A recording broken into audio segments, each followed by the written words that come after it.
There's really only one need. And see, I'm jumping right to the content because I'm ready. But hi, hello, and welcome to the Select Series brought to you by Virtues of Abundance. My name is Serene Priestess Ablosi, also known as Baba Sakpata, also known as Ablosima, formerly known as Priestess Gorgeous, etc., ad nauseum and infinitum. I was sent here today to talk about needs. What prompted this was a couple of questions I received and some psychic pings as well around fear, anger, disappointment, and karma. So this is going to be the beginning of the real, true, genuine conversation about taking an inventory. So when you take an inventory, you're telling yourself what's wrong with you. And this is really genuinely the first inventory. And it's really, I'm not in alignment with carrying around a list of things that are wrong with you. So I'm hoping that the inventory evolves into something where you can just go through the list. What am I wanting, feeling, thinking, and needing? But first couple times, especially if you're responding to a trauma, especially if you're responding to some chronic malignant behavior within yourself, especially like an addiction. This is where I learned inventory the first time around. It might be good to look at what's called character defects, shortcomings. I just want to place the caveat that you don't want to continue through your life with disempowering language, because the purpose of an inventory is to empower you. Once you can look at something, take it off your mind, take it off your heart, take it out of your mind, take it out of your heart. Once something is off your mind, out of your mind, it has less power. And when you look at it as if it's a list that can eventually be crossed out, it no longer has this amalgamous, amorphous, non-clear beginning and ending. Now, it may be difficult, it may be monumental, but at least it's defined.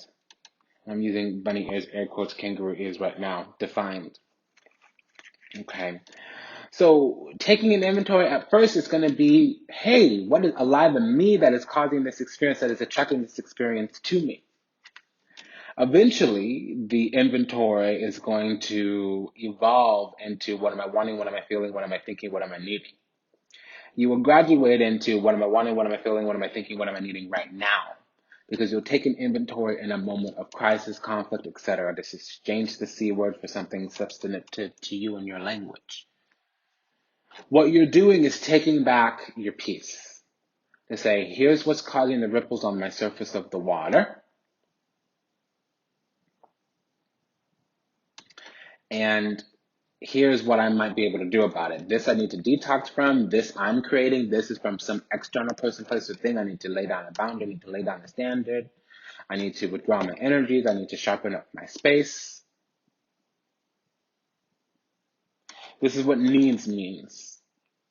Now, I'm going to go a little bit deeper, y'all. So some would argue, and who are these some? My peers. Who are my peers? I'm a cosmologist theologian. Specifically, I am an ascension cosmologist and an astro theologian. So when I say they, I'm talking about my peers, other metaphysicists. Okay.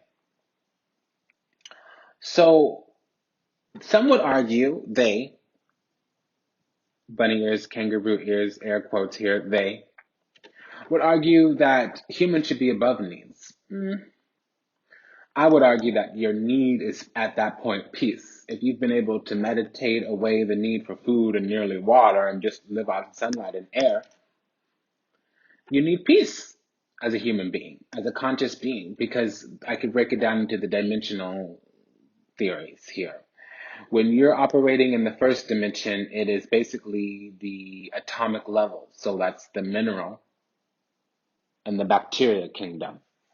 And that's where we have our thoughts, but our thoughts are a product of our ideas. So if we are stressed or receiving trauma, like we're in fear for our life, fear for our survival, we're never really going to be able to control or have gained mastery over that second dimension, which is it's really your feelings. But remember, feelings are a product of your emotions, but emotions happen in the heart. Thoughts happen in the future, feelings happen in the past. But okay, I'm getting a little bit ahead of this. We're here talking about needs. So then we get to that third dimension, which is consciousness experience. And that's a combination of your feelings. That's a combination of your thoughts. And then we get to that fourth dimension, that fourth level, which is actually the present, because those first three levels are the past. Even though thoughts still happen in the future, ideas happen in the future, frankly. Thoughts are processed as a past event. So the heart chakra is what's in the present, and everything above the heart is what's in the future. So the thing that's the heart chakra gives you is judgment. We should call it discernment because I don't want to be subject to judgment at that fourth dimensional level. I need a few dimensions higher, at least fifth dimensional, a righteous judge, like an actual judge. Okay, so remember we were talking about, I was mentioning that some would argue, they, air quotes, would argue that humans should be above needs. Maybe. But then I would argue that humans need peace, fulfillment. So then we go into the concept and idea like, okay, well, there's a difference between wants, there's a difference between desires, there's a difference between needs. Yeah, okay. So desires happen below the heart. Okay. Wants happen above the heart. Okay. Needs happen in the heart. Okay. If you don't get what you want, you can find a way to get over it. If you don't have your desires filled, you're gonna find you need to process that shame and guilt or lack of self-worth and value. But if your needs aren't getting met, that's gonna hurt. Some people think they need air, some people think they need food, some people think they need oxygen. We can argue that until the sun comes up, truly. Some people think they need a man, some people think they need money to pay their mortgage, some people think they need to feed their children. I'm in alignment with some of those concepts and ideas, but this word need can be a prison. What you need is to be peaceful inside. And what it takes to make you peaceful, what it takes to allow you or to give you peace, or what it takes for you to feel peaceful inside may be different for each individual person. So needs. We start with, what am I wanting, what am I feeling, what am I thinking, what am I needing in this moment? Need is if something on the outside comes inside, this will abate, not solve, merely soothe whatever pain or agitation you have. Because you don't want to be in a place where you're needing external sources to feed what's alive in you. And if you do need things from the outside, you need to be able to cultivate them, procure them, secure them yourself. Maybe not in the beginning, but eventually. Like a baby needs the parents to feed them for the first couple of years. Eventually, the baby is no longer a baby and can feed themselves. And yeah, perhaps they can't buy the food themselves, but eventually they'll be able to. You see what these needs are? So what am I wanting? What am I feeling? What am I thinking? What am I needing? Those first three things, what am I wanting? What am I feeling? What am I thinking? Give you a better understanding of what your needs are.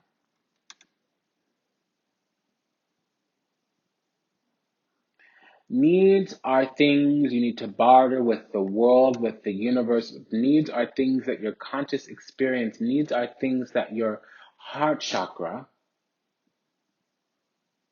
has to trade in an agreement in order to be fulfilled. So now let's talk about like the seventh house in astrology. Maybe or maybe not you're into it, but think about it this way. Libra.